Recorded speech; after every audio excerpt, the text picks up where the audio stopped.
back then, you think back to whatever the opportunities were in, say, the US, North America for publishing. We have to say, this is pre indie publishing, pre ebooks, even. Whatever the options were, you have to narrow that down again and again and again by the time you get to New Zealand, because very few publishers were taking submissions from outside, either the US or the UK. And even, had to be books had to be set in America quite often, or if you're going for the UK publishers, they had to be set in London. And I hadn't traveled anywhere at that point. I was a high school kid, right? And one of the only publishers that was accepting worldwide submissions and were publishing books set worldwide was Harlequin, Mills and Boon. And then later, Silhouette sort of became part of that too. So for me, thinking of how am I actually going to get published, it made a lot of sense to start with the contemporary side of things and start by submitting to, Harlequin or Silhouette. That was the voice of Nalini Singh, one of the first women of color to write extensively in the paranormal romance space, which is something she's going to talk about with us.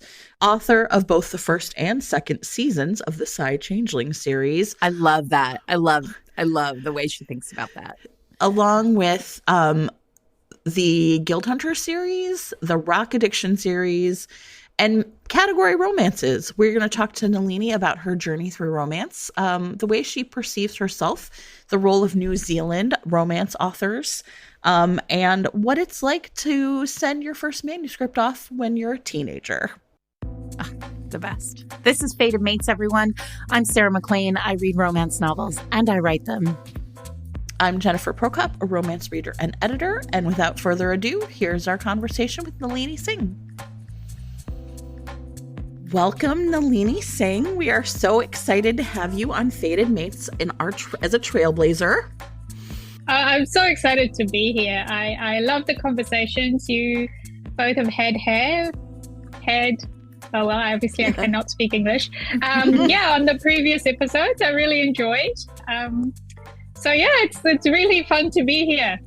Well, we're so thrilled to have you. We're so thrilled always to have somebody who can talk to us about extensively about a subgenre. And we immediately, the second we started the Trailblazers, your name went onto the list. So we're so excited to finally be able to do this. Why don't we start with where we start with everyone, which is how did you come to romance? Why romance? I'm one of those people who has been a lifelong reader, from childhood. I was born in Fiji, which is a very small dot of an island in the Pacific. I think the last time I looked, the entire population is something like 800,000 people. Across, and it's not one island. We say it's actually islands, lots of islands dotted about. But I remember then there used to be one big library in Suva City, but then the little mobile, book buses would come. Oh yeah, to school. Yeah, and that was my favorite. And I always used to get on and be like, okay, I can't wait until I'm old enough until they let me go into the grown-up section of the book bus, because I had to be in the kids and young adult section. And when we moved to New Zealand, there were all these libraries, in each of the suburbs has a library, and then there's the big central city library. And I was just like, oh, this is heaven.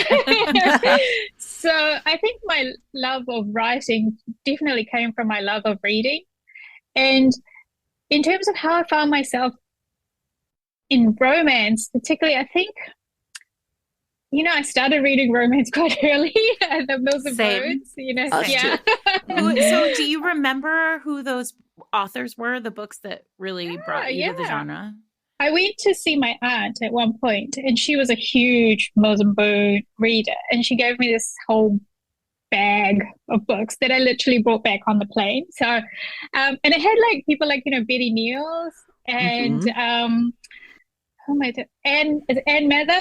Anne Mather, sure. Emma Darcy, Miranda Lee, all all the Robin The Donald, Daphne classics. Clare, Yeah. the classics. I sort of grew up on those, and there was this one book that really made an impact, and it was I think she only ever wrote 6 romances. Narina Hilliard, Oh, I and don't know it's that name. The Time is Short. That's the title, and I was obsessed with this book. And it's one of the old school Mills and Boons that were quite thick, like quite big books. They weren't the shorter categories now. And I mean, it's classic romance. Like she's dying of this brain tumor, and then she goes to this island, and she's falling in love with this guy who's like this billionaire kind of thing. I need to reread that because I've still got the copy. Still got my old I have copy. also bought the first like romances I ever read from the bag in my grandma's basement, and it was, listen, they're still bangers. They're still so good. They're so And good. she miraculously survives the brain tumor. I think there's like there's an emergency surgery at one point, and I think the Yes. surgeon had a traumatic past, so like it was also his, like, because it is a bigger book, so you could have subplots and Sure. all of that, and but yeah, I just fell in love with those books, and I think it was the emotions that, looking back, like when I was younger, I obviously didn't sort of analyze them in that way. I was just reading for the joy of it, but I think that the emotional impact of those books really, really struck me hard. And that was my gateway into romance. But then I was also reading a lot of science fiction and fantasy. And a lot of those books actually have a thread of romance. And I was realizing that I kind of wanted more romance in my science fiction and fantasy, and more sort of world building fantasy-esque stuff in my romance. So that's how I got into paranormal romance. I just kind of squashed together everything I loved. And I remember finding the first paranormal romances I read, and I was like, wow, it's a thing. It's a thing. So, what was that for you? I mean, because I feel like we talk a lot about like 2005 and 2006, like there's this huge explosion, but there definitely were like vampires before, Yeah, right? So, yeah. what were the things that you were reading before you started writing Sci Changelings? Oh, I mean, they were actually published before, then. So I think some of the authors I was reading was like Christine Fien, her Dark series was like Mhm. probably one of the first, and Sherilyn Kenyon. Those are the two sort of big names that were ahead of the curve. But even more ahead of the curve was Jane Ann Krantz, who, under Jane Castle, and even under her Krantz name, I think she wrote Sweet Starfire. Crystal, Sweet Starfire, Crystal Flame. All of those books. I am an obsessed fangirl of her. Just so So you are know. we. Nalini, had if her you on. haven't listened to the Jane Ann Krentz episode of Fated Mates, go immediately to do that. It will change Oh my gosh. your entire life. It's so good. It was, yeah. I think about it all the time. She's such a good speaker. I haven't got to that episode yet, so now I'm just going to fast forward through everything and get to it. But like she was doing stuff, I think, before almost anyone else, and I have spoken to her and I have listened to her speak, and she's like, "Oh yeah, I almost killed my career doing that," because Yes, nobody was right? ready for Yeah. it. Well, and that's it too. It's like if you're before the wave, it's easy to just go under, right? As Yeah. opposed to riding it into, claim and a fame. So can we talk about that wave? Because it feels like it was a huge crashing wave in the early aughts. And I wonder if you could talk a little bit about how it felt at the time. Was it clear that it was just paranormal was everywhere or coming everywhere? Yeah, I mean, it was, there was definitely a lot of authors coming up with paranormal. The funny thing is, most people don't realize, but I came in on the end. And I remember my editor is Cindy Huang, who I've had for, almost, 18 years now, I think, something like that. She said they were actually not buying any more paranormals when my book ended up on her desk. Oh, So, but she loves Life to Sensation so much, she actually went to the publisher and said, I know we're not buying paranormals, but I think we should buy this one. So I came in on when they said paranormal was actually on the down trend. Interesting. And I think I do believe the reports of its demise were like too early. It didn't feel like it ended that early. It didn't. But yeah, so that was an interesting time because there are a lot of big paranormal names already, the big series were already out there. And then so I came along and yeah, so it was really good. I found an editor that got me and here we are. But it really was I think the heyday of paranormal as a subgenre, because I remember you both probably do as well. On Smart Bitches Trashy Books, they did the Save the Paranormal, Save the Contemporary kind of Save campaign. the Contemporary. Yeah. Mm-hmm. Because doesn't that seem wild now? I know, and now contemporary is everywhere. But back then, it was historical and paranormal were really sort of ascendant, and you didn't really have very many contemporaries sort of taking the spotlight. And I think it's kind of flipped now. Contemporaries are just ruling the roost. And the other subgenres are at the back a bit. But I think if you've been around long enough in the industry, you see the cycles. Yeah.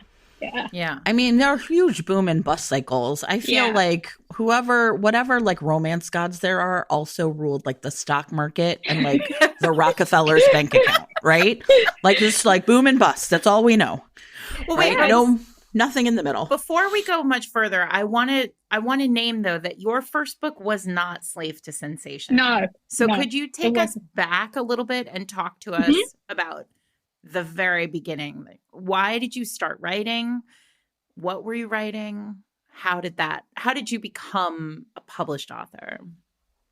Okay, so like I said, obsessed with romances, obsessed with writing.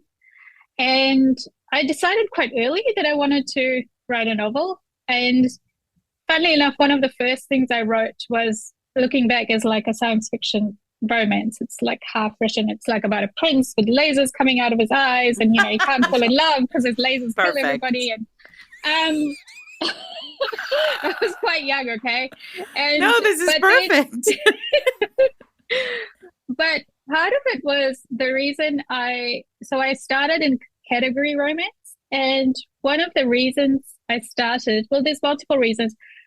One is that I think for world building, I needed to learn all the stuff, and I didn't feel I was still doing it, but I just never had that sweet spot where I felt like I'd created something different and unique, and that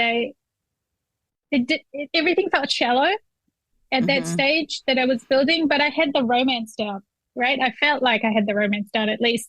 And so, and back then, you think back to whatever the opportunities were in, say, the US, North America for publishing. This is, we have to say, this is pre-indie publishing, pre-ebooks even. Yes. Whatever the options were, you have to narrow that down again and again and again by the time you get to New Zealand, because very few publishers were taking submissions from outside either the US or the UK. And even, had to be, books had to be set in America quite often, or if you're going for the UK publishers, they had to be set in London. And I hadn't traveled anywhere at that point. I was a high school kid, right? And one of the only publishers that was accepting worldwide submissions and were publishing books set worldwide was Harlequin, Mills and Boon. And then later, Silhouette sort of became part of that too. So for me, thinking of how am I actually going to get published, it made a lot of sense to start with the contemporary side of things and start by submitting to, Harlequin or Silhouette. And I did my first submission in high school, okay?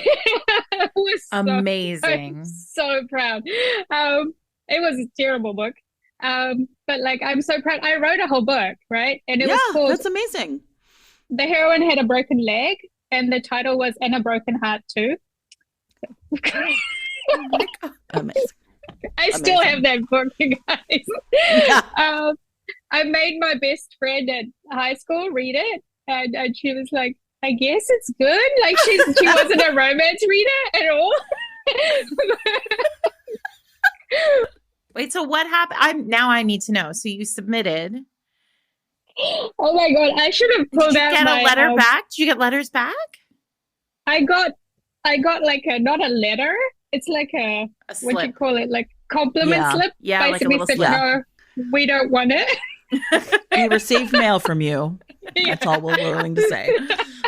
No, those slips are legendary. Yeah. I know. I still have it. And oh my gosh, but baby Nalini did a thing. That's amazing. Yeah. I did. And I'm so proud because I knew nobody in the industry. Like Right. I knew less than nobody. Like I actually called up the distributor for Mills and Boon in New Zealand and said, oh, how can I submit to them? And that was so nice because, you know, Harlequin has those, I don't know if they still do, they had these forms that they had the information on how you could submit.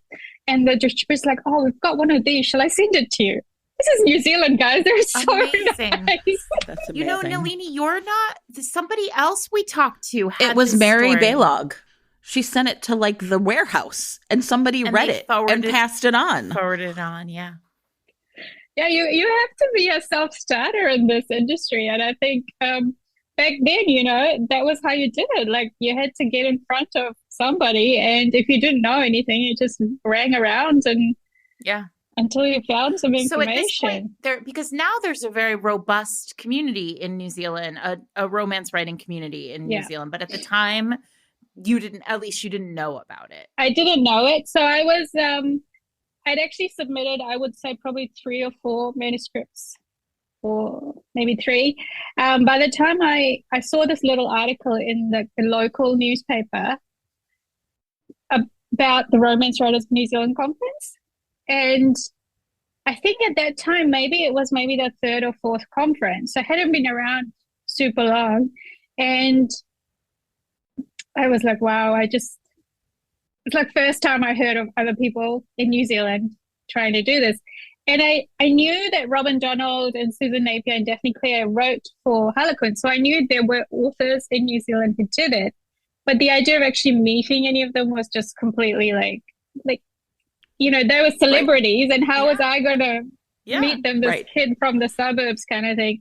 And so my mom actually paid for me to go to the conference as my birthday present. Yeah, so she's always been so supportive. She had to sit there. I was sitting in the kitchen reading the prints with the lasers coming out to her. Like, she's like, oh, yeah, that's really good. And she's cooking dinner right now. I love Mom. Yeah, so that was the time I actually met a group of writers, like basically any kind of writers. Before then, my only access to writers was probably, you know, like literary fiction writers that came to school to give talks and stuff. And I still remember walking into that room, and it was a very small conference back then. I would say probably less than 50 people. And so we were all in one room and just, you know, chatting, and they had like speakers, and they had actual editors from Mills and Boon, because they had offices down here, and they would come, and wow, it blew my mind. I learned a lot from RWNZ, and it's a really nice community of people, and it's very small. It's not associated with any other bigger group, so RWNZ is its own sort of entity, and it's always kept, I think, its heart very well. Mm-hmm. And I think when you have a smaller group, it tends to be like that. You tend to stick together more, because I think even now the entire membership is something like 300 people, so it's tiny, you know. Just super supportive and so much knowledge, and that's where I learned to actually do proper submissions and stuff. So all this time I'd just been sending them manuscripts single-spaced, because it costs less money to post. So that's when I really started to, you know, do some craft stuff, learn some craft. But a lot of my learning, I would say, came from just obsessively writing, because I just did it over and over and over again. And then I started submitting, and yeah, and then I actually got picked up out of the slush pile in New York. And I didn't sell the first, I think, book that got picked up by the slush pile, but the editor said send it to me directly next time. So I did the next book, and I wasn't even writing like 3 chapters in a synopsis. I was writing 4 books because at this point it's like book 10, and she asked for revisions, and I did the revisions, and yeah, that was the book that sold. There's Who a was Warrior. that? Do you remember? Yeah, Diane Dietz at Silhouette. She's not an editor anymore. She was my editor for, I think, 2 or 3 books. But, I'll always remember her because she was the one who bought my very, very first book. Yeah. And so how old were you when that happened? It was, I got the call for the sale the day before my 25th birthday. Wow. That's amazing. And you'd written 10 books already. Oh my gosh. What a hustle. I just wanted to do it, the passion of it. That's what I wanted to do. Yeah. This week's episode of Fated Mates is brought to you by Andrea Janelle, the author of No Doubts, the 5th book in the Willow Creek series. So, as we know, Willow Creek is a nice little small town, and Alaric, who is a driven astrophysicist who has twin daughters who need a chance to reconnect with their aunt, also needs a little bit of time to finish his book. Which he probably needs like a quiet small town. Listen, very relatable.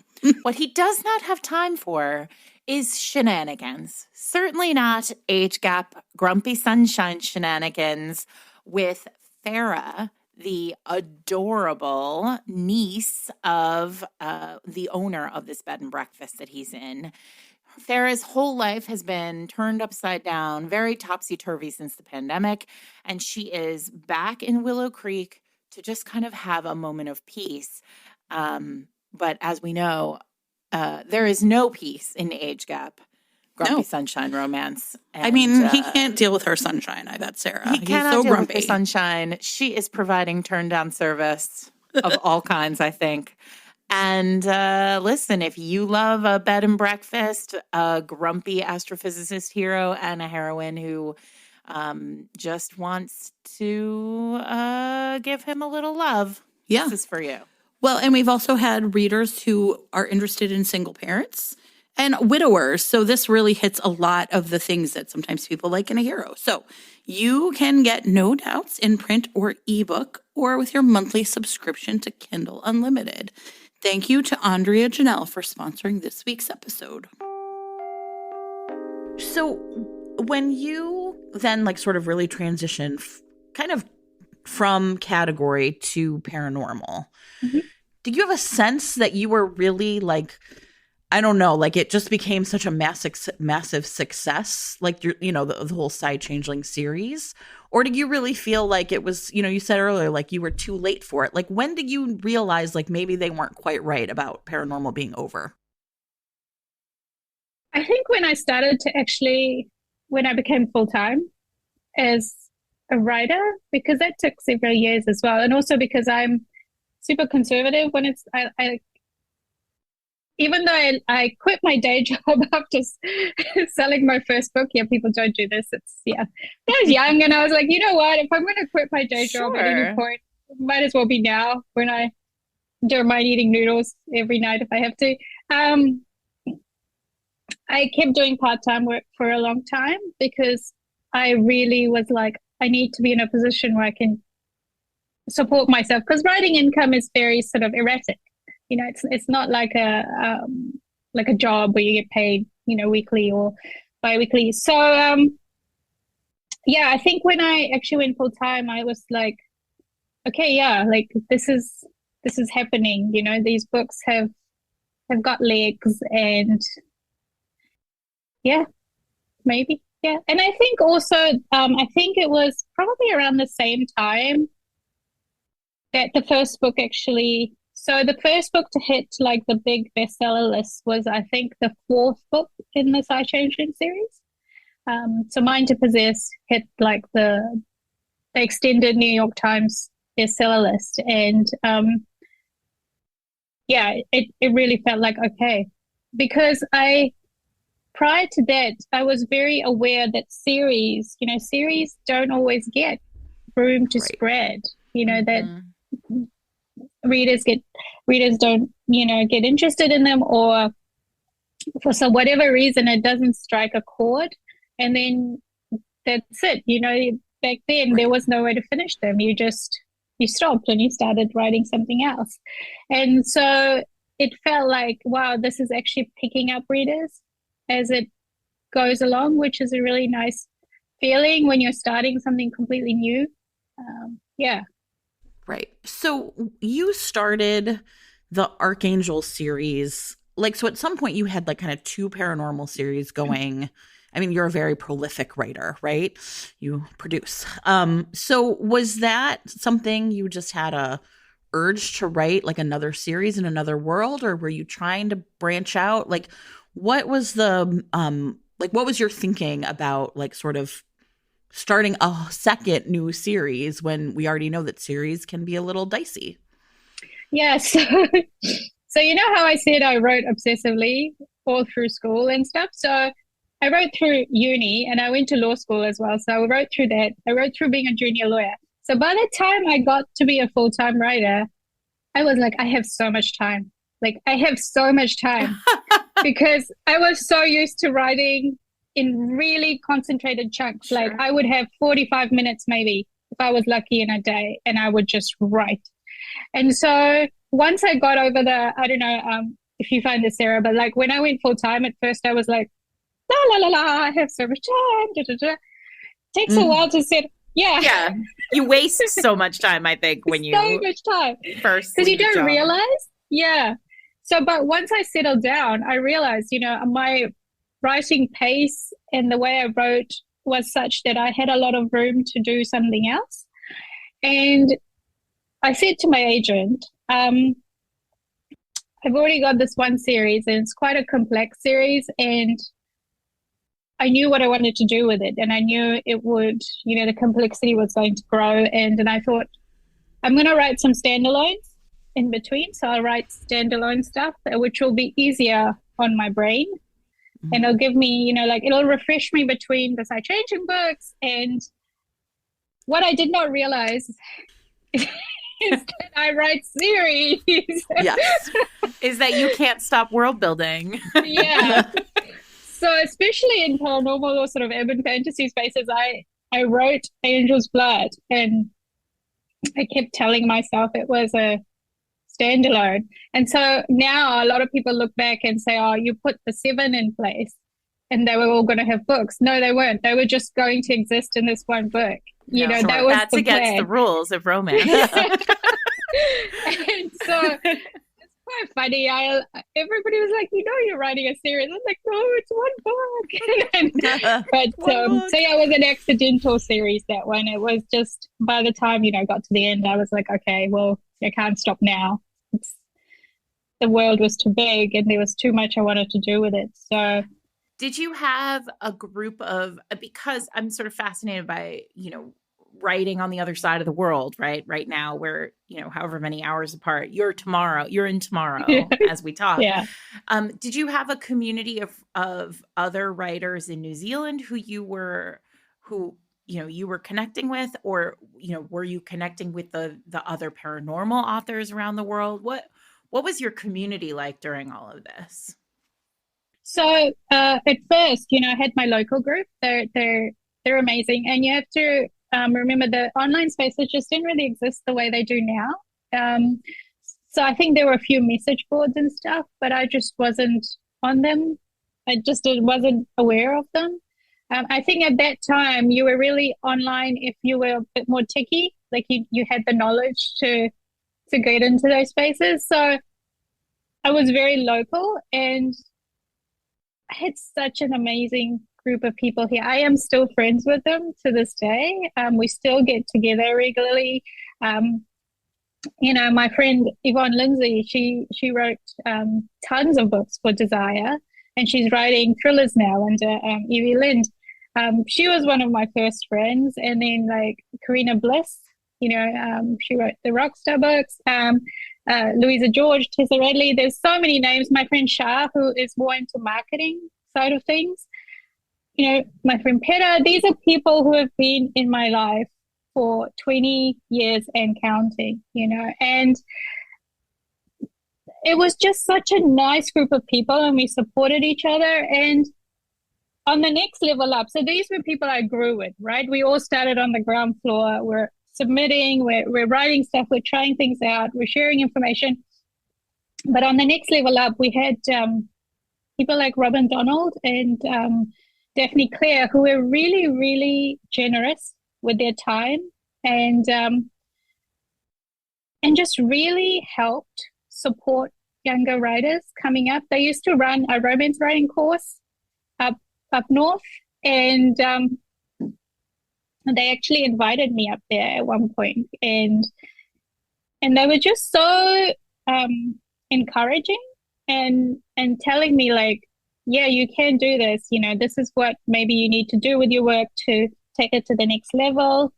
So they were brilliant. And then we had the writers from Australia who came over and the conference and stuff, like Helen Biancan and Emma Darcy. Just so much knowledge in those heads. And on the other side of things, there's a bookseller here, Barbara Clendon. She used to run Barbara's books, and she's retired from that now. But she was just a wealth of information because she was a small, indie bookseller, and she used to bring in books from the US, like books we would get nowhere else in the major bookstores, because, the major bookstores just have sort of general spread of books. She was the one who had, Christine Feehan and Sherilyn Kenyon and J.D. Robb, and she literally put J.D. Robb in my hand and said, "You're going to like this book." And I have now read every single J.D. Robb ever created. So she was right. But she's still a friend of mine, and just the information that she would share with us, because she kept us up to date with what was actually happening in the industry. She used to actually give little talks and say, this is what's selling, and these are the new books coming out. And see, I had a really, really lovely community here. And I think I really started to build connections like overseas after I attended my very first conference in the US, which was, I think, in 2006. Yeah, 2006. And, so, I was meeting people face to face. And prior to that, the Harlequin boards. There were the Harlequin boards. That's where I met people before the conference. Yeah. I was never on those boards, but they were legend. I mean, people talk about those boards like they were incredible. They were one of the biggest spaces for, romance readers and writers to interact. And I made a lot of friends on there that I met for the first time at that conference. And then from there, I felt like I was online a bit more. And so I started to make connections with people in my subgenre, because there wasn't really anybody writing that here. So to make those, connections, I had to go online. And it helped that Berkeley, my publisher, published a lot of people who wrote paranormal. And so I was making friends, like I got along really well with Mel Jean Brooke. And so we did, and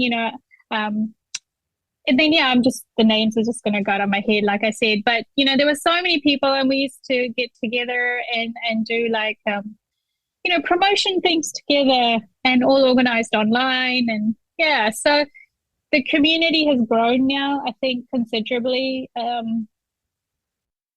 because I've been around a long time and I've met a lot of people, but also I've met people just online. There's people I've never met in real life, but because we've been friends for so long online, it feels like it is a friendship just as deep. Yeah. This week's episode of Fated Mates is sponsored by Lumi Labs, creators of microdose gummies. Well, Sarah, let me tell you, as you know, I have been sick. I know, for like weeks. Poor baby. For weeks, I've never really been this sick. And I'm taking a lot of medicine, but I've also been supplementing with some gummies because There have been times in particular where I'm just like so overtired, I almost like have a hard time falling asleep. Or another thing that was sort of happening was like just like the cough. Like I was coughing so hard and I just like wanted to like just like chill out ever so slightly. And so I have really found like once again, the microdose gummy has really come into play for me. So in that case, it was just like kind of managing my pain and helping me sleep a little bit, which is one of the very many benefits of microdosing, which you can find out more by going to microdose.com and finding out about how these gummies can deliver the perfect entry-level dose of THC to help you feel, in this case, a little bit better. When you have whatever Jen has. Bronchitis. So forever. Microdose gummies are available nationwide. They can be delivered directly to your door in all 50 states. To learn more about microdosing THC, you can just do a quick search online, or you can go to microdose.com and learn more. And while you're there, use the code FATEDMATES to get free shipping and 30% off your first order. Links, as always, can be found in show descriptions. But again, that's microdose.com, code FATEDMATES. Thanks to Lumi Labs for sponsoring this week's episode. So you mentioned readers earlier. So can you talk to us a little bit about your reader community? Is there a moment you can share about sort of the personal or emotional impact that your books have had on readers? Yeah, I remember getting my very first email. That was pretty amazing. It was a fan mail, and it was from Nigeria. It was the first person ever to write to me was from Nigeria. And then, so apparently there's a huge romance reading community over there. And I actually got letters from there as well. But yeah, one thing that happened after Slave to Sensation, which I guess I wasn't ready for because I hadn't realized what I'd done. So this sounds kind of weird, but I started getting letters saying, "Oh my God, it's so nice to see a person of color as the heroine." And okay, I am a person of color, and I had never realized that all these paranormals I'd read had no people of color as the hero and heroine, the main protagonist. And so I was like, whoa. And then I went back and I looked through all these books and I was like, wow, yeah. And so that I kind of felt like I did something there, that I was giving something to these readers that hadn't existed before. And so that was one thing that happened that really kind of struck me, and it struck with me to this day, getting those messages because they just started coming organically. And then I've had some really heartbreaking letters from readers over the years who've read something at a time when they just needed to read and escape. And that's why I say when someone says romance is escapism, and I say, what's wrong with that? Sometimes you need to escape in like a really bad situation. And, like I've cried, like some of these letters are just so heartbreaking. And, I actually ended up becoming friends with a lady who wrote to me and said she was going through chemo and she really wanted to know the end of this particular thing, and she wasn't sure it was going to be out by the time because she was in a bad situation. And so I actually told her what and I'm going to cry, but wow. She did beat it. And then we stayed in touch for a long time. And then one day she didn't reply anymore. And I still think about that. And I think she's that in the end, that she did pass away. But it's these moments that you build connections with people that maybe you will never meet, and having an impact on their life, whether, big or small. There's one letter I remember where someone wrote to me and they just had a bad day. They just had a bad day. Someone yelled at them at work. They got splashed by the bus while they're working home. They were completely wet, and they came home and there was bills on the floor, in the letterbox, and they were just crying, and then they saw their book had come, and then they just decided, you know what? They dried off, they opened the book, they made a cup of tea, and they read. And they just sort of found a little piece of happiness. And I think that's just as important, just those moments we give readers. Yeah. So I never take it for granted. I think it's such a beautiful connection we can make. Yeah. Well, and you do such powerful reader service. You're so connected to readers. I'm a subscriber to your newsletter. I see how much work you put into your newsletters. I wonder if you could talk a little bit about all of that craft that you do, that sort of the writing that you do that is for readers without any, they don't have to buy it. You just provide it to them. And I think that's really special and very unique. I don't think there are that many writers who do that kind of work for readers. And for people who don't know, you have so many short stories, for example, in the Side Changeling world. Like there's all these on-ramps that are, it's not just like the novels. Like there's so much like extra stuff. And it really is like delightful as a reader to like feel that there's just more out there. Well, and it feels like a gift every time an email comes through. So thank you for that. Yeah, it kind of started because I was writing stuff just to explore characters and things. I would just write, because some of them are vignettes, they're not full short stories. So you have to know the characters to appreciate it. And then some of them are full short stories, with a beginning, a middle, and the end. And I remember, because I'm a reader, I'm a reader at heart. So I was like, what would I like to get, as a reader? And I was like, I want to know more about my favorite characters. I'm the person who's making up the story in my head after the final page of the book, because I want to know what the next bit of the story is. And so I actually asked my readers, I said, do you want the stuff? And they're like, of course we want this. What are you talking about? Yes, we want the stuff. So that's how it started. And I still do it for the fun of it. Like I write these at night when usually, or just randomly, I'm sitting in an airport. I write it because these characters live and breathe in my head. It's particularly in the series because I've lived with them for so long. They have their own personalities, they have their own quirks, and the timeline of their story continues past the books. And so in the newsletter, it's such a nice way to be able to share that with readers. And it's just been very organic. And I always think in my newsletters, what do I like getting from other writers whose newsletters I subscribe to? What makes me happy? What makes me want to open? Because I've always thought of my newsletter as like a connection with my readers. So I don't want them to see it and I think, oh, another newsletter, it's just right. Silly, because we're all subscribed to so many things these days. So I want it to be something that they actually want to open, that they want to read, and that actually gives them a little bit of happiness in the day. And I always find it so cool when people email me and say, oh, I saved it to read with my cup of tea in the afternoon kind of thing. And I thought, that's so cool. That's what I want. And I used to do it completely on my own.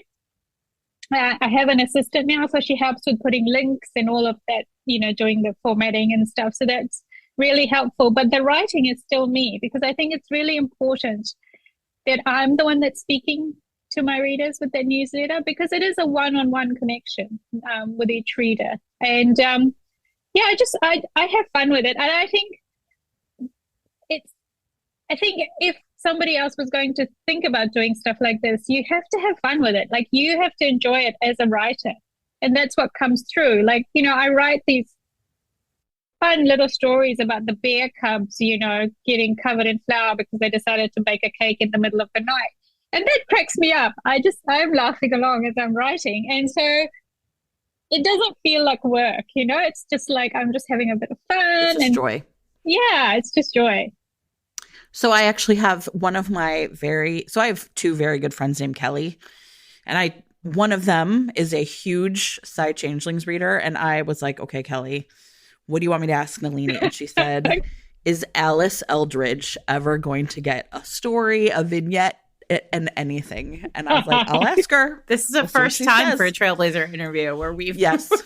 I know. It's like, I have a very personal question from a friend of mine. Alice Eldridge, what's going to happen? So Alice is an interesting character because even though we have known her for a long time in the book world, the timeline hasn't actually moved very fast. Like, it's right. The Sci-Fi series started in 2079 and we're in 2083 now. And so Alice hasn't had a lot of time to adapt to what's happened.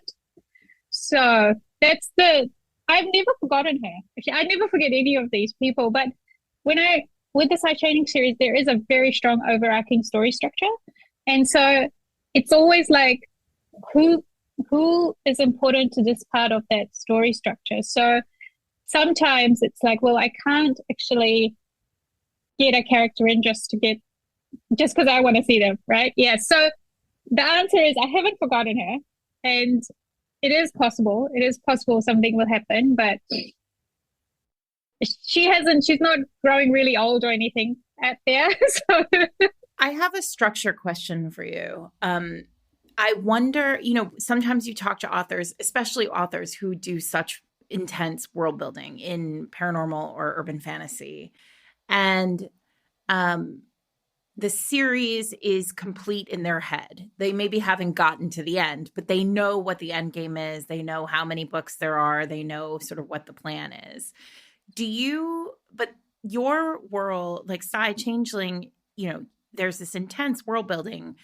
But it sounds like what you're really saying is you don't have an end in mind. Like is it expansive in that way? Or do you have a sort of eventually we're going to get to this place idea? So I'm a little bit in between. So basically, I think it's really important when you start a series to know the end, because it stops the tangential sort of meandering off into these extra La books. La Land. Mm-hmm. Yeah. So if you look at the first series of the Sci-Changing series, book 1 to book 15, it is a very specific. Can I just spoiler things? I'm just going to spoiler it. Yes, it's fine. Yeah. So we begin with silence, and by book 15, silence has fallen. Okay, so that was the main arc of that first season. That's what I wanted to do. And originally, I thought that would be where the series ended, because we have the beginning and we have the ending, and I was really satisfied with the story I told. But then I realized when we got to that point that, what now? Like, I messed everything up for these people. Right. Yeah, so the problems are still there, right? So the next season began very sort of naturally from that point, which is, okay, we are at that point where silence has fallen, but the silent is not in a great place. They still have the issues that led them to choose silence, choose this life without emotion. And so what are they going to do now? And then I actually had to sit down and think about what I want to do in season 2. Mm-hmm. So season 2 also is going towards a particular point. So I'm always leading readers towards a particular point. The one thing I don't know is how many books it'll take to get there, because that part I allow to just happen naturally. It could take 10 books to get to the end of season 2. Could take 8 books. I don't know. It could take another 15. I love that you talk about them as seasons. It feels right. Yeah, because I learned this from watching television. Because sure, if you look at a really well-written series of television, you'll see the arc, it's complete, and you have that satisfaction, even though you might be going into season 2 with a different arc. And so a really good example of this, it's an old series, is Heroes. The first season of Heroes is really well written. It's structured so you can see where it's leading. And then you see the series where they start out with a really good concept, but they actually haven't thought of the ending. Yes. And so, and then messy. You don't get, it's messy. So I didn't want the mess. And so I'm not a plotter as such book by book, but I plot the series arc. Like, I know where I'm taking my readers. I know where we're going to end up. And for me, that's enough. If I have that, it keeps everything else in order. Like if I have that overarching storyline. And when you say you know where you're going to end up, is that as clear for you in terms of the couple that book is going to be? Do you know do you think about it from the character perspective too? Like there is a big book that will be moving toward? Sometimes. And then every so often I get a bit of a shock because it doesn't quite work out how same. I think. So, yeah. So I leave that open. Like, that's why people say, oh, so-and-so are going to get a book. Like, maybe we'll see, you know? We'll see. Yeah, so it's because there is growth in the series as well. Like, I am not a person who has mapped out my character arcs 5 books ahead. So every so often someone comes along and is like, I am really interesting. or there's something unusual happens, and you know, and so I like that. I like having the flexibility. But again, because I know the overall arc, it doesn't matter so much. I can let my characters grow naturally and just go with it. Because if a character is growing towards the main story arc, they're the one who's going to end up with the book. And if a character is going away from the main story arc, they'll still be there in the series, but they might not end up as a main protagonist. Yeah. So, you know, you go from paranormal to, you know, a rock band and, you know, like rugby players and, you know, what... I mean, and Rock Hard is probably one of my favorite books of all time. Like, I've read that book so many times. So what is it about, what made you want to sort of step away and do a contemporary series kind of in the middle of all that? I think it was, again, that thing of needing a change for my brain.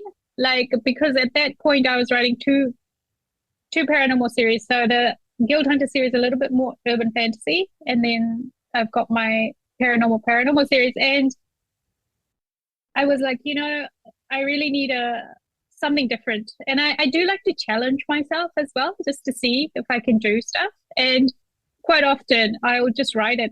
I'll write the book and then give it to my agent as like a whole thing.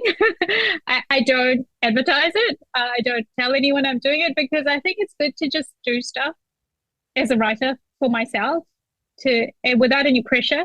And if it doesn't work, then it's fine. Only I know about it. So yeah, but the funny thing with Rock Addiction, which started the sort of contemporary books, is actually started writing that years before it was published. But I just wasn't in the right headspace to do it. I kind of feel like, I don't know, it just didn't feel right. And then one day I was going through my works in progress, and I was like, oh, I remember this one. And that day I had it, it just worked. And so I ran with it, and it didn't feel different or unusual to me because I did start with category romance, which is contemporary romance in a short format. So I just was able to move into contemporary romance in a longer format, which I think suits me better. I was never a very good category writer. I mean, honestly, I could not sell hardly. I wrote Slave to Sensation because I was just enraged and depressed because I could not sell into category because it's the square box round hole thing. I just didn't. It was the wrong distance for you, right? Yeah. Some people run a marathon. Some people run a 10K. It was too long. Like, I just like to write longer and stuff. But so it just felt really natural to, do contemporaries. And so the same with my thrillers that I write now. It's something different to, so I have a bit of a break between the paranormals, which I love. Like, I will always write speculative fiction in some way, I think. But it's really nice to do these other things as well. And I feel like I learn new writing techniques with each kind of different thing I do. Mm-hmm. So what would you say are the hallmarks then of a Nalini Singh book? So it took me a long time to figure this out. Like, some of my friends are like, oh yeah, this is like they used a particular word, like that's the fingerprint core story. Story. Your core story, yeah. And I was like, I don't know. It took me a long time. And I realized it's the same thing I like to read. It's the same thing I write, which is I write families. So not just like blood related families. I write found families. I write friendships that are like family. I have the Arrow Squad, which is a squad of lethal assassins, but they're all tightly bonded to each other. I have the brothers in the rugby series, Bishop Sarah. I have the rock band, and it's really, really rare for me to write books that are a couple in total isolation. I've realized I write community books, which is there are links all over the place. People are connected. Probably one of the ones I've written where it is a very isolated story for the romance is Heart of Obsidian. Mm-hmm. Yes. They are very much alone for a lot of that book, but the characters themselves are not alone. So Caleb, who is determined to walk alone and determined not to sort of make any bonds, has somehow still managed to have two best friends. Yeah, him and his ravine. Yeah, him and his ravine. He just wants to be alone in there, except for Zahara. And so I don't tend to write super isolated characters, and because I really love exploring all the bonds of relationships, the romance, of course, the love, but also friendship, family. What does it mean? What does loyalty mean? And what do people do for each other, because of the love, or even not just even the positive emotions, but the negative ones as well, because they're quite complex. People can make choices where you think that's a bad choice, but you can see why they made it, Mm-hmm. So I love all that stuff. I love, I guess, how would you say it? All the rivers of the human heart, that's my core story is, the community, and Well, to that end, what are the books that you hear the most from readers about? Is there a book that you just hear about all the time? Heart of Obsidian. Heart of Obsidian. Yeah. It's from the Side Challenge series. And then from the Guild Hunter series, it's any of the Elena and Raphael books. Because I think with that series, it's unusual in the sense it's a romance series, which is there together, but it's like an urban fantasy series, which is they keep coming back in the books. And so a lot of people, it's a long love story, and so people are excited to see them again. But yeah, of a single book, it is probably Heart of Obsidian. I mean, I believe it. I feel like it's so hard when you are like looking forward to a book for like books, and then to have it be like even better than you thought it would be, right? Oh, what a gift. Yeah, right? It's amazing. It's amazing. So, Nalini, I know that this is an impossible question, right? Because we love all of our children equally. But is there a book that is really special to you for any reason? I mean, something that you're especially proud of, or you had trouble leaving behind, or whatever that means to you? So I think, okay, so I'm going to cheat and I will say two, because that's allowed. it's for very similar reasons. So Desert Warrior will always have a special place because it was my first published book. I have the poster on my wall, and it's just, I remember all the feelings of holding that book in my hand and feeling like, wow, I did it. It's this book is especially out there. Since you really walked the road for a long time for that. Yeah. I did it the hard way. And then for the same reason, Slave to Sensation, because Slave to Sensation really catapulted my career into just a whole different level. But I just remember writing that book just compulsively. Like the story was just in my head. And most of my first drafts are terrible. Like nobody sees my first drafts, right?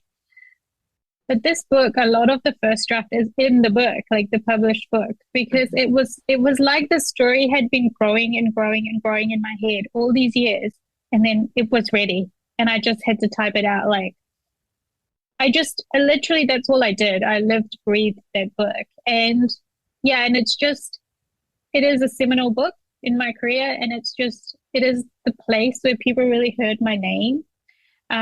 When it came out, a lot of people actually said this is a debut because they had never heard of me, even though I had never six heard, other books. Right. Yeah, so it just is a whole, yeah, it's those two books are really pivot points in my life, in my career. So yeah, they'll always, have a special place. And the original purple cover of Slaves to Sensation, Yeah. just still makes my heart sad, because I remember looking at that cover, and I was in Japan at the time. I was working in Japan, and the cover came through, and I was like, oh my God. And it had, it had a quote by Christine Feard on it. Oh, which And is so special. Yeah.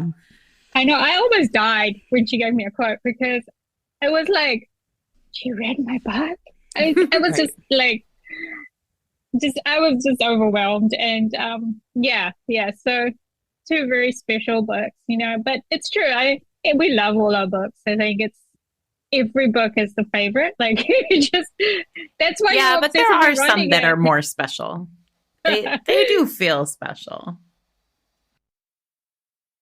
Amazing. Well, thank you so much for being with us. Yeah, this was a real joy. I'm so grateful. We're so grateful to have you. This is really fun. Like, you two are so easy.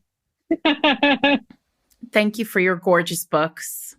And thank you for leaving such an indelible mark on the genre. Thank you. I'm still going. We'll see what's next. Yes. Keep going. Oh, no. I think we are Absolutely. hungry for more, right? I mean, I open that newsletter every time it comes in. So, yeah, Oh, I'm here yay. forever. It makes me so happy. She's great. She's great.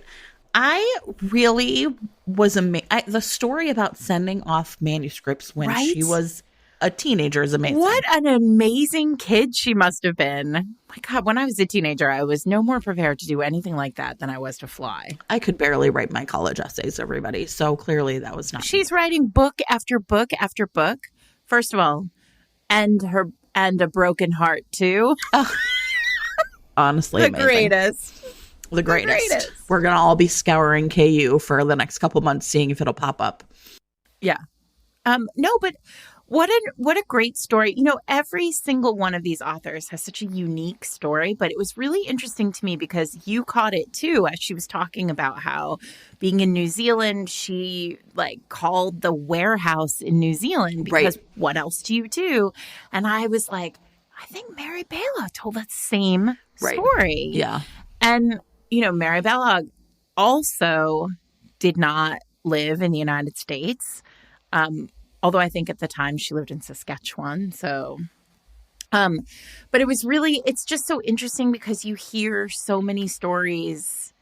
That is a real old fashioned way of submitting a manuscript.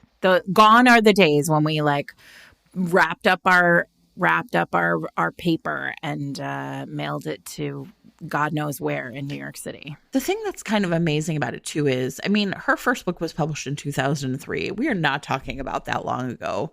So it really is kind of, when you think about it, when you live through a revolution, it just seems like, that's how it happened and it's no big deal. But when you think about the sea change in publishing, with, like she said, there was no self-publishing. You had to go through a traditional publisher. There were only two places that would even consider you if you weren't in the US or the UK.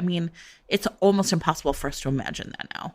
No, absolutely, because now the world is so small, but there were so many moments that felt that way to me, when she talked about finding a community, which of course, at the time in the early aughts, there wasn't a hugely vibrant online community of romance people that authors could go to and say, how do I do this thing? There was no place to ask questions. There was no hub. These women really were flying without a net. Yeah. The thing I I kind of kept thinking I should ask. And then she was just such an interesting speaker. I didn't really want to interrupt her necessarily. And the things that she wanted to talk about is, I do think one of the ways in which her books are singular is her ability to like reboot a long series that is in progress, right? Well, she talked a little bit about that too with Side Changeling, right? And the way she thinks about it as seasons. Yes, right?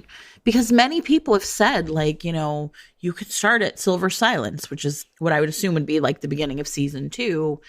And it's really interesting because I think that it's so smart for her to say, like, I took this vision from television seasons, because if you're writing a long series, I mean, it's got to be really, you have to provide those on-ramps for people. Well, there are movements, right? When we talked about IAD in the first season of this podcast, you know, we broke up the books in movements, and who knows whether or not Cressley Cole felt that those were the proper movements.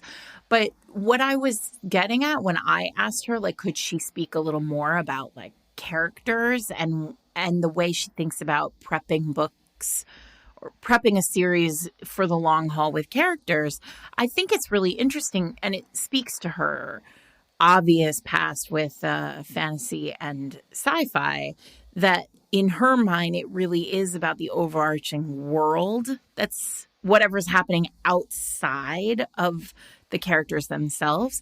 Because, I mean, you and I have talked about this so many times. We are obviously intimately familiar with a different paranormal series that is clearly moving toward a final book in the series that is a character book, right. not a plot, right? Not a plot, right. not. Yeah, exactly. So I think it's a really interesting difference in the structure of, right, you know, the way you craft a series. Well, I mean, you talk about, it felt like this when we talked about Caressed by Ice, right? Like right. The world building in Nalini Singh's books is just superior to most other paranormal romance series, I think.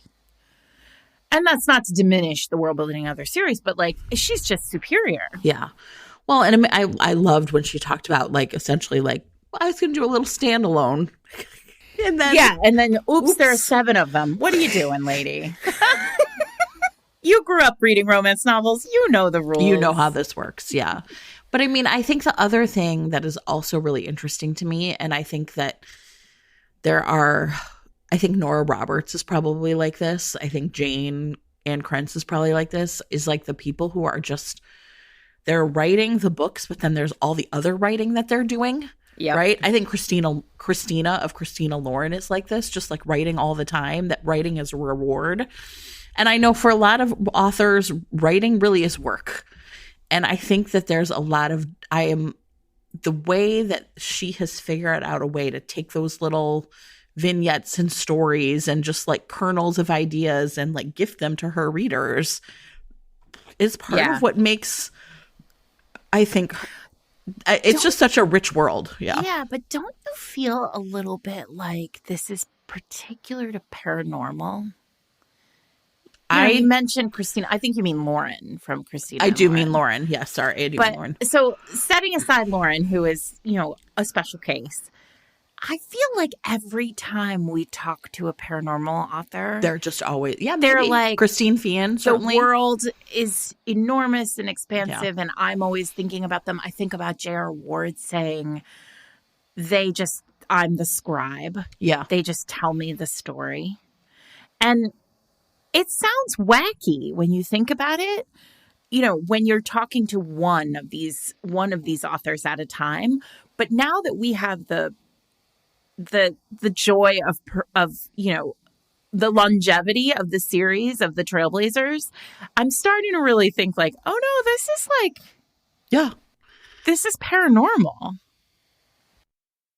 You know, she mentioned Mel Jean Brooke, who, I have to say, everybody, we talked about this when we did our Milla Vane episode, but Mel Jean Brooke is Milla Vane. And I want her to come on the podcast very badly so we can just, you know, grill her about Heart of Blood and Ashes. But also, that's another person who I think, like, clearly is deeply invested in the world in a different way. The world? Yeah. And that's not to say that historical authors or contemporary authors aren't invested in the world, but it is a different field. I think Or am so. I wrong? No, I mean, I think that's like a really interesting observation. I mean, I think that there's just people who, I mean, I just was really fascinated by it. I really liked hearing her talk about how much joy she gets out of like playing around in the parts of the world that are not going to be a whole book. But that Just doesn't mean writing like a vignette and putting it out there. And I mean, there is a joy in receiving those as a reader when you're like, and I can understand her. I really appreciated her saying like, oh, I'm so glad you enjoy them, because I certainly have written a number of times, like just like a little tiny thing that's like, here's a little thing that the characters are still doing. And I think, is this like navel gazing? Is this just me satisfying my own desire to like return to this world? Like, do readers really want this? And so I don't know. That was very relatable content. Yeah. Nalini. Yeah. Well, and I think the other thing that is fascinating, if you think about it, is I don't think I'd put together the idea that, you know, the world is actually moving so slow, right? Like, oh, I know. I didn't realize that either. and I thought that's wild. So she has right? to put a character on ice for because while. they're not ready, right? And I thought that was also really fascinating because, of course, we're thinking in terms of it's been 20 however many books. And she's like, it's been 3 years, so everybody calm down. Calm down. I really enjoyed hearing her talk about craft. I enjoyed hearing her talk about fan service and readers, and talk about somebody who just obviously cares about the way the books are received. You know, and of course, when we asked our question about how readers engage with the books, I loved that she was sort of surprised too by this thing that I think many of us were surprised by in the early aughts. Like, I'm always really interested in the question about kind of how readers respond in general. Yeah. Right. And I mean, we were looking at this before we started recording, right? Hunger Like No Other was the beginning of 2006. Slave to Sensation was the end of 2006. So it's like we saw the paranormal boom, like just like going and going. The idea that that by the end of 2006, Berkeley was like, we're done with paranormal. I mean, and this was Cressley, J.R. Ward, Nalini. There were so many huge series. Right. And I'm sure they just thought that they were at capacity, right? How much of a market for this could there really be? Well, and also let's not forget, right? It's not quite the same as what's going on now in contemporary, because when you have when you acquire a paranormal series, you are acquiring a series. Like, you're investing in however many of these books. I mean, obviously you're not, if it doesn't sell, you're not investing in that many, but the idea is like, this could become a thing, right? We could end up with 2 seasons, 20 books, however many things. Whereas like right now, houses are buying 1, maybe 2 books at a time. Right. So, I mean, I think that part is really interesting, but I also found myself really thinking about what she said about like sort of starting in contemporary to like sort of get the romance beats down, but that her true love was always going to be in like creating these big worlds, right? Yeah. And obviously. I think that's obviously why and I think also that I was really, when people talk about, she did not name names when she was talking about TV shows that like started with a great premise but didn't have an ending in mind. But Lost. I always think of Lost, right? Exactly. I almost said it. I was so mad. Right? And I just think it's a big reason I don't trust TV anymore, are shows like that. And so I think to know that like you're in, when you're reading one of Nalini's books that you are in good hands. It's tight. She knows exactly what she's doing. Yeah. Yeah. And when I feel like there is obviously I want every book to feel that way, but that is a required quality for a paranormal. Like, you have to know that it's going to hang together. You know, my friend Carrie Ryan, who was a YA, paranormal author, or YA fantasy, she always used to say, like, the world building is where everybody gets caught up, because you think to yourself, like, how does the magic work? What are the rules? And with Nalini, these characters, like, these identities have so many rules. Yeah. Well, and also she was kind of like, listen, I don't have just one idea. I've got two. And they're in the place at the same time. Yeah, right? Exactly. And they've got this long history. It's tremendous. Right? I mean, the books are amazing. And it didn't surprise me at all to hear her say that People's Heart of Obsidian is the book that because really everyone hits for was people. waiting for it. Yeah, but that's the Lothair of, right, right. But sometimes that book doesn't deliver. But I think when it does, that's when you have people forever, right? Who are like, I can't wait to get to this book, and then it's so good. Absolutely. I mean, what I love is I didn't know. I've never met Nalini. I had no idea she was so young. And now I'm like, oh, great. We have decades more of these ideas to right? come. What a gift. And I'm like right now thinking, maybe I'll go reread that Rockstar series. Oh, God, I love those books. I know. I'm sorry I had to ask about them. I really do. No, of course you asked about them. I wanted to know about them, too. I'm particularly fond of the fact that you asked a reader, fan. I know, sorry. Well, because, this is everybody. I'm afraid poor Kelly is my getting TFA friend Kelly. I think she knew. She was like, I don't think anybody thinks it's really going to happen. But you know what? I wonder if her hearing the rationale. She did give her a good reason. It was a good reason. It was a really good reason. It's not like me when people ask me and I'm just like, no, I don't want to do it. She's like, it's just not ready yet. She's still in the oven. Maybe. Well, listen, Nalini Singh is going to be writing for another 20 years, everyone. So I think the thing about, like I said, I feel like there are authors who, she's just so good. And every one of her books just sweeps you away. Exactly. Right. And she seems to be able to do everything. Yeah. Right? Right. I mean, romance, thrillers, paranormal. It's wild. I mean, I think some of us we're just conditioned to do it, more, better, different. And I think Nalini is one of them. She's one of those people who is just, we are lucky to be living at a time when she is writing. Absolutely. Nalini's next book for everyone, it comes out in November. It is called There Should Have Been 8, and it is a thriller. Yeah. I haven't read her thrillers, so I haven't either. So this is I'm going to go do that. I mean, I bet they're terrific. Yeah, this one's set on a remote estate in the New Zealand Alps. And there are 7 friends together. And it sounds like maybe there has at some point been a murder. I love it. I love it.